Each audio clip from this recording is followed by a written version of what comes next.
Be a friend, not a therapist. You know, I've had somewhat of a thought weighing on my mind lately in which people who don't want you to solve their problems for them, they don't really articulate that feeling very properly.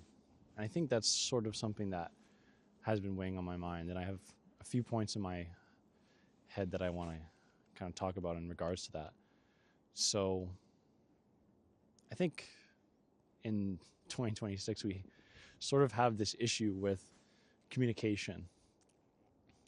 A lot of phones, a lot of talking over message, sending memes to somebody, and we've lost really the face-to-face sort of interaction about each other.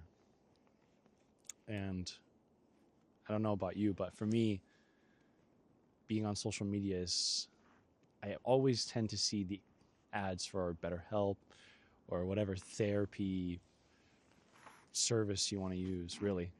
And I guess it's never really been easier than now to get a therapist.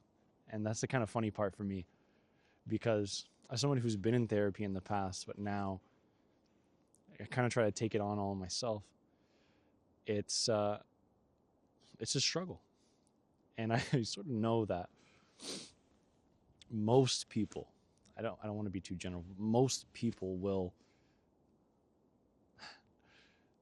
they'll try to do things on their own before they realize they need to talk to somebody. And I think a lot of people don't realize that the real easy way to start solving an issue is to talk to a friend about it.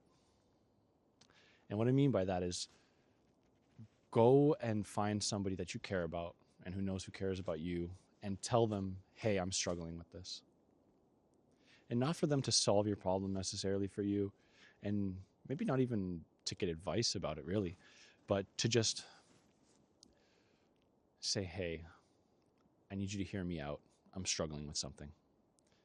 And oftentimes I find that is really the solution to solving most of what I'll deem as maybe surface level issues, or we'll call it first world problem maybe. Because I think a lot of things that we sort of struggle with on a day-to-day basis are just these fleeting problems that, when we get older, that we'll realize didn't really matter in the long run. So a lot of the times people they'll try to say, oh yeah, I can solve that problem for you because I've removed myself from that feeling. I've removed myself from that situation.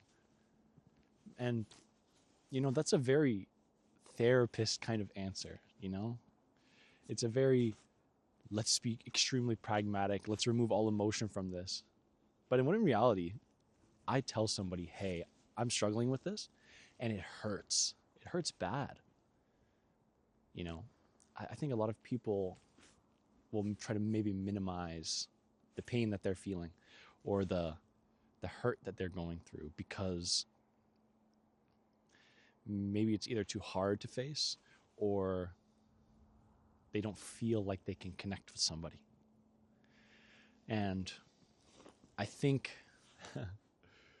being a friend is more important than removing yourself from some feeling. So, to go through something with somebody, to be trusted enough for someone to be vulnerable with you, now that's a really important action, I think. And the people I trust to be vulnerable with are the people I care about. But I also have learned the lesson of vocalizing, hey, I appreciate you and I trust you, and I'm glad that I could open up to you about this. So we need to put our phones down a little more and connect more often with the people we care about. Just a quick side thing is, people say it's so hard to make friends, and I get that. And that's partially because of our phones. Maybe you're watching this right now on a phone. So, and the next point I want to get to about this is, it is so easy to feel put down if somebody else is in a better or a more emotionally grown stage than you. You know, if your friend is more stable, has their stuff together, you know, they're living their life, they're smiling, they're doing all these things with their friends and their family and a partner, loved ones, and you feel like you're stuck. And maybe you don't realize it, but I find oftentimes that being more, whether it's emotionally grown or available or whatever emotional grown idea you want to get after, you can unironically feel a little insecure. Because when somebody is doing something or is some way that you want to be and you're not, it will unintentionally bring that insecurity out in you. So I think realizing that, hey, it's okay that I'm not where that person is. It's okay that I'm at this point in my life, but not putting yourself down about it.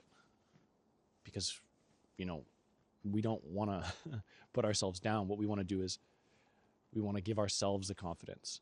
We don't want to search it from others. We want to help ourselves to feel more okay with talking about our issues. So, and I think the third sort of thing I want to get into is how do we be more vulnerable with others, but also make people feel heard? Because it's an easy thing to say, hey, I want you to make me feel, you know, heard. I don't want you to solve that problem for me. I don't want you to do that for me. You know, I've had that problem in the past where I tell people, like, I don't need you to solve it. I just want you to listen. But it's a bit of a big ask for somebody, especially if their main prerogative is, hey, you have this problem. Here's my advice or here's my solution. When in reality, that's probably one of the most caring and loving actions someone can do for you, is to try to solve that problem for you. But for our self-development, for our developmental cycles, you know, as we grow older, early 20s, mid 20s, late 20s to 30s, and then 40s, I think we're really finding out who we are. And I think that's something that sort of I'm going through, and that led me to start kind of talking like this, is I've gotten to a point where I have a lot on my mind that I'm ready to share. And I used to be that person who would feel insecure about others, you know, if their development was better than me, if they had, I don't know, a partner, or they were doing something that I wanted to be doing, but even though I was too anxious to start. So I understand that feeling. And I've always wanted to feel heard. And when I finally learned how to communicate that to somebody, it really changed for me. So what I think you can do is really tell somebody that feeling heard is just being a shoulder you can lean on, or being somebody who can just sit with you through those feelings. They don't need to solve it for you. They don't need to change the world for you. What they need to do is to just sit with you in it and either make you feel comforted, maybe take your mind off of it by talking about something else, or you just leave that room entirely and go out and do something. But that's the struggle, right? That's what we want ultimately, is to be heard. And I think once you really realize that, once you sort of get your mind out of that perpetual, I don't feel like anyone's helping me struggle, I don't feel like anyone's going to come and save me struggle, we learn how to help ourselves. And ultimately, I think that's a better thing. To make yourself feel secure in your identity and to feel like I'm okay when I look in the mirror, that's really important.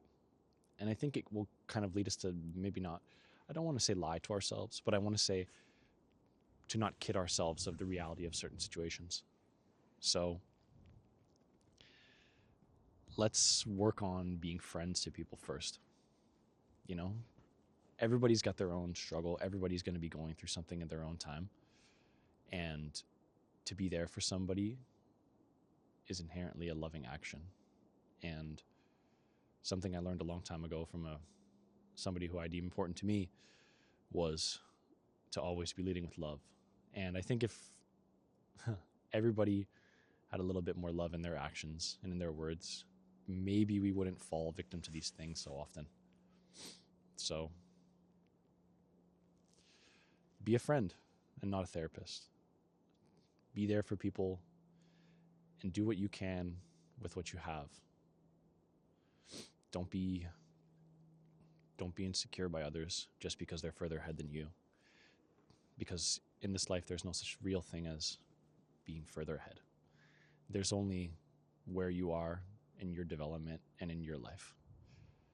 Everybody's going to get to the same finish line at the same time. I think that's not true. You're going to get to the finish line at your own pace, and that's okay. It's okay to be behind. It's okay to be in a struggle. Just understand that it will get better, and all it takes is time and effort. So, yeah, those are my thoughts about that, about being a friend and not being a therapist. Yeah, this is my first episode. I don't know what will go on from the future of this, but it's really cold. And yeah, thank you for listening. And I'll see you in the next one. Man, it